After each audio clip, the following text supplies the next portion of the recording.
pieces in my room. Are you coming over? That's cool. I could use a little something to do. We could go outside, take a little ride if you want to. That's cool. I did what I was supposed to. There's nothing left for me to do. So now I'm walking out my head through open windows. 'Cause that's what I feel like. Do it tonight. Waking up my brain. Maybe you can do the same thing. You want me to say something? I come up with nothing. Maybe we can talk until we figure out a topic. Been so long in my head, caught up in my feelings. I've been waiting for something new to happen. And when it happens, I'll be dancing on the lawn when it happens. Hey everyone! Welcome back to another vlog! Napaka-gloomy ng weather. Parang nag-snow siya ngayon na parang umuulan. Yung pag bumagsak na yung snow, parang natutunaw na siya. Pero ngayon medyo tumitigas na po siya. So, medyo natatakot ako mag-drive mamaya pa uwi. We are on our way to Sioux City guys kasi magtitingin kami ngayon ng sasakyan na isang extra na sasakyan namin para tig-isa kami ng sasakyan. Nung nag-iisip si Mac ng gusto niyang sasakyan, ang sabi niya sa akin, bili na lang daw siya ng sedan kasi mas affordable, mas kayang-kayang bayaran. But then, with the outdoor lifestyle that we really enjoy, and talagang gusto lang naman namin more on outdoor kami para mas maging active din kami. Sabi ko sa kanya, parang mas masusulit namin yung bibilhin naming sasakyan kung truck na lang yung kukunin namin.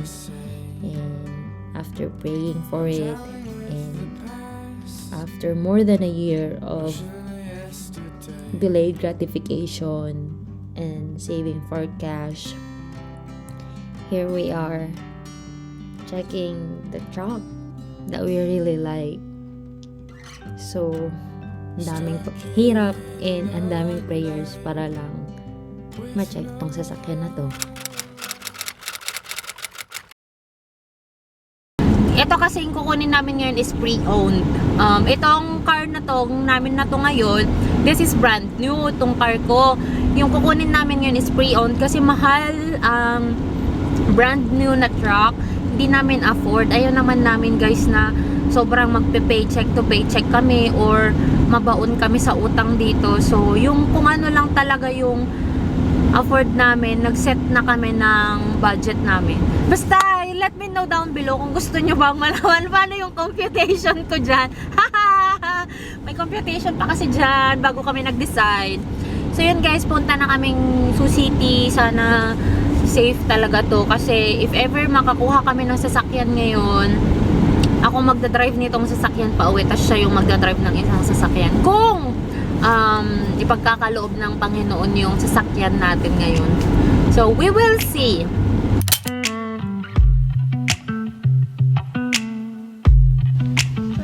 Pala to.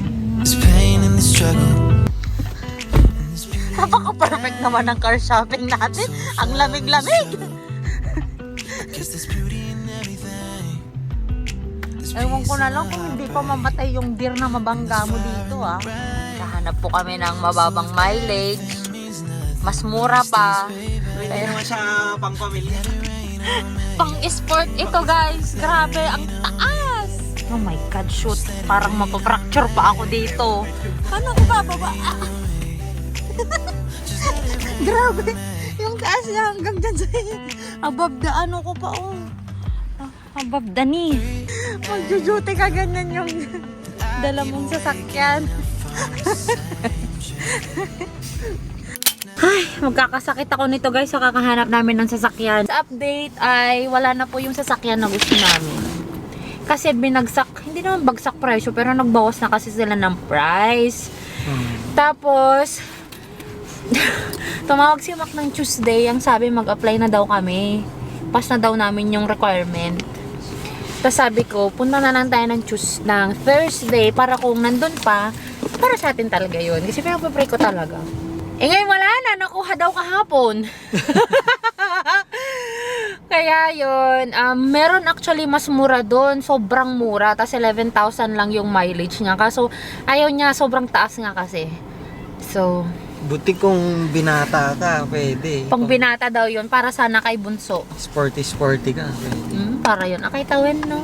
So, ngayon guys, titingin muna ulit kami dito kung meron kaming makita na gusto namin at kung afford namin sa budget namin. No, no. Used to be each other's best friends. Yeah. And now we go our separate pathways. But your heart's still in mine. Yeah. And maybe we could try it next week. Sige, car shopping pa more. Picture.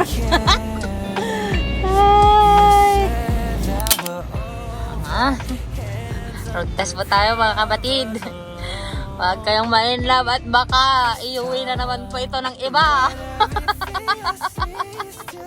Woo! Pinagpapawisan na po ang nagdadrive ng Chevrolet. Tandaan mo, road test pa lang to sis. Awan kabig no? Ang L3 dato yung ginhangas sa gear.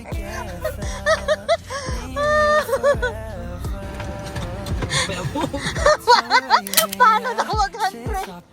Paano mag-park? Sigurado ka, hindi tatakbo to sa sa lake Okay. Sis. Feeling ko matanda yung may-ari. Akala mo naman, sure na sure.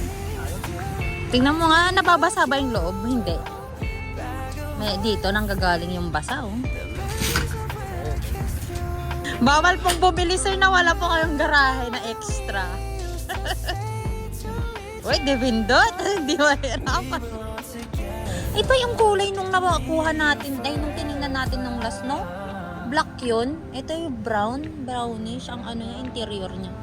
Naglagay na po ng gamit. Feeling nga sasakyan na po niya. Nag-charge na rin po siya dun sa wireless dock niya. Inangkin na po niya. What can I use this one? We are prepared, right? Yeah. This time we are. But we're pretty quick about getting them to. Usually how many It usually days should for only the waiting take time? about a week. Like we cool. send it off right away, and then we'll send you guys a letter. You know why we ask that? In the Philippines, it takes months. Oh, does it Or really? years. Yeah? Really? It takes that long? Huh? Yeah. Oh, this is real quick. You'll be surprised how quick it is. Yeah. And we'll try to. Wow. Thank you. Yung libre nila. You spend a lot of money today. Hi. Yeah. Yes, sir. Technicals. This is Michelle from Monster, sir. Can you hear me okay? Yeah, we can hear you. Yes, sir. Have you set up the My Chevy app on your phone? Not yet. We own a truck! Sold! Sold na guys. Wala na si Mac Nichols. Hindi na nakahabol. Hindi na handa na mag-drive sa bago niyang sasakyan. Ay, andito na siya. Aba, nahabol niya ako. Good job, malam. Kinabahan ako sa interstate. Madulas. Dulas ng interstate ngayon. At dito na si Sir. Kumusta ang feeling? Agurigor ka te, presyo? Wala. Napakaaga po ni Sir na gumising para bumili ng mga mga fluids para sa sasakyan niya. Aba, saan mo kinuha yan? Wala tayong pagmamayaring ganyan bumili-bili ka ng mataas. Nakipag-friends na siya dyan sa town. Dun sa mga nagbebenta ng mga gamit para sa truck. Ang aga niya. May community na siya.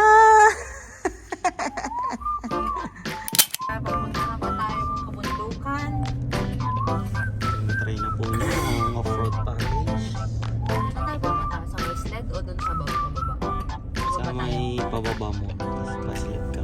Tapos daan tayong pabalik dito. Before falling to pieces in nakatulog my yan. room. Ilang to kaya na to? You're coming Ang over, makina? that's cool. Mga videos day Use a twins. little something. Kala ko, Go outside, take a little ride if you want to.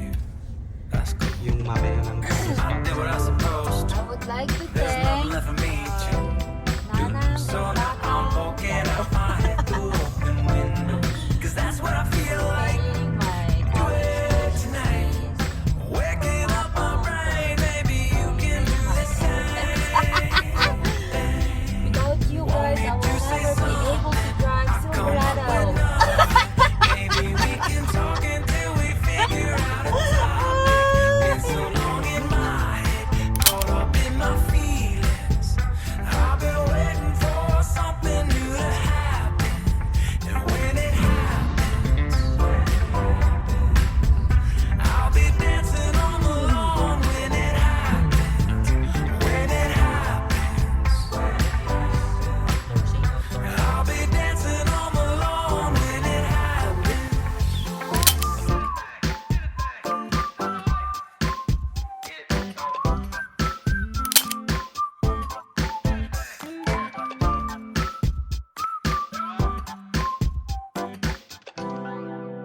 Yan. So, magsha-shoutout lang ako, guys. Na-realize ko na sa dami ng mga videos na na-upload ko nitong mga nakaraan. Oh, sa dami. Dalawa lang naman pala yung walang shoutout. Kasi parang yung mga previous pa na kasi noon, mga walang shoutout. So, ito gagawan na natin ng shoutout, guys, kasi ang dami ng videos yung hindi ko nagawa ng shoutout. So, magsha-shoutout tayo sa mga nag-comment sa aking video na bedroom furnitures arrived. Ayan.